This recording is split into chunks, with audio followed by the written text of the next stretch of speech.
Bismillahirrahmanirrahim. Assalamualaikum warahmatullahi wabarakatuh.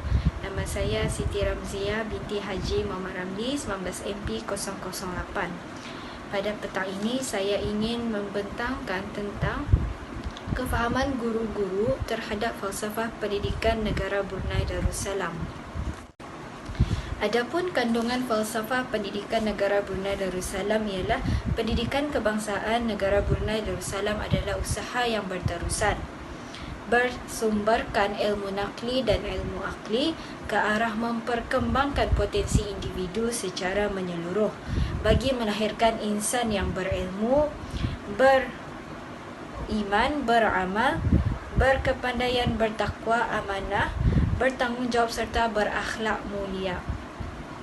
Segala usaha ini akan mewujudkan masyarakat berilmu dan berwawasan yang akan menyumbang kepada keamanan dan kemakmuran keluarga, masyarakat, negara dan sejagat, serta menimbulkan suatu identiti kebangsaan berdasarkan falsafah negara Melayu Islam Beraja menurut Ahli Sunnah wal Jamaah sebagai tapak pertumbuhan dan pengukuhan ketaatan kepada agama, raja dan negara Brunei Darussalam.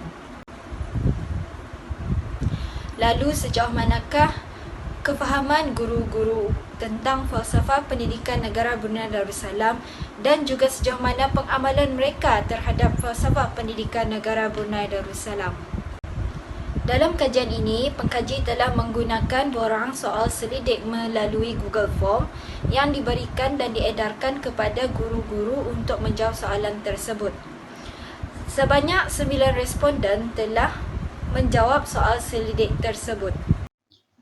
Saya akan membincangkan tentang kefahaman dan penerapan falsafah pendidikan negara dalam kalangan guru. Pada bahagian A, demografi peserta kajian. Seorang responden telah mengajar di sekolah rendah, manakala 8 orang mengajar di sekolah menengah. Dari aspek pengalaman mengajar, seorang responden telah mengajar dalam tempoh 1 hingga 5 tahun dan 2 orang responden telah mengajar dalam tempoh 5 hingga 10 tahun dan terdapat 4 orang responden telah mengajar 11 hingga 15 tahun dan sebanyak 2 orang responden telah mengajar dalam tempoh 16 hingga 20 tahun. Pada bahagian B, adakah anda memahami apa yang dimaksudkan dengan falsafah pendidikan negara Brunei Darussalam? Seorang responden mengatakan tidak pasti adakah ia MIB, manakala 3 orang mengatakan mereka kurang pasti, tidak memahami dan tidak mengetahuinya. Manakala 5 orang responden mengatakan mengetahuinya. Di antara jawapan mereka ialah falsafah pendidikan negara bermaksud pendidikan seumur hidup yang menyeluruh, bersumberkan ilmu nakli dan akli dan berpegang dengan Ahli Sunnah wal Jamaah. Dan pendidikan negara Brunei Darussalam ingin melahirkan insan yang holistik, berdaya saing, berjaya duniawi dan ukhrawi demi mewujudkan masyarakat dan negara yang harmoni sesuai dengan wawasan negara 2035. Soalan seterusnya, bagaimanakah anda menerapkan falsafah pendidikan negara dalam pengajaran dan pembelajaran? Antara jawapan responden ialah mengajar berdasarkan sukatan yang digubal oleh badan-badan pendidikan dengan menerapkan nilai-nilai akhlak dan budi dan memberi peluang kepada pelajar untuk mengembangkan potensi masing-masing. Seterusnya, menerapkan nilai-nilai murni dan terakhir melengkapkan pelajar dengan pelbagai ilmu dan kemahiran.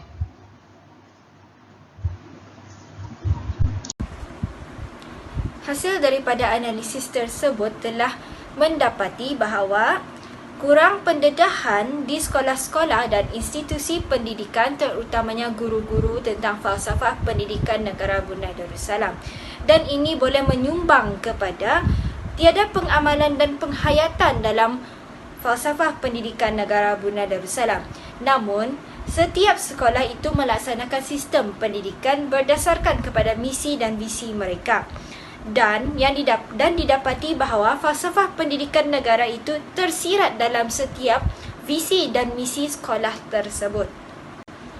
Oleh yang demikian, untuk mengatasi perkara tersebut, sewajarnya pihak Kementerian Pendidikan untuk sentiasa memperingatkan guru-guru tentang falsafah pendidikan negara Brunei Darussalam, atau mereka boleh mendedahkan kepada mereka apa yang dimaksudkan dengan falsafah pendidikan negara Brunei Darussalam.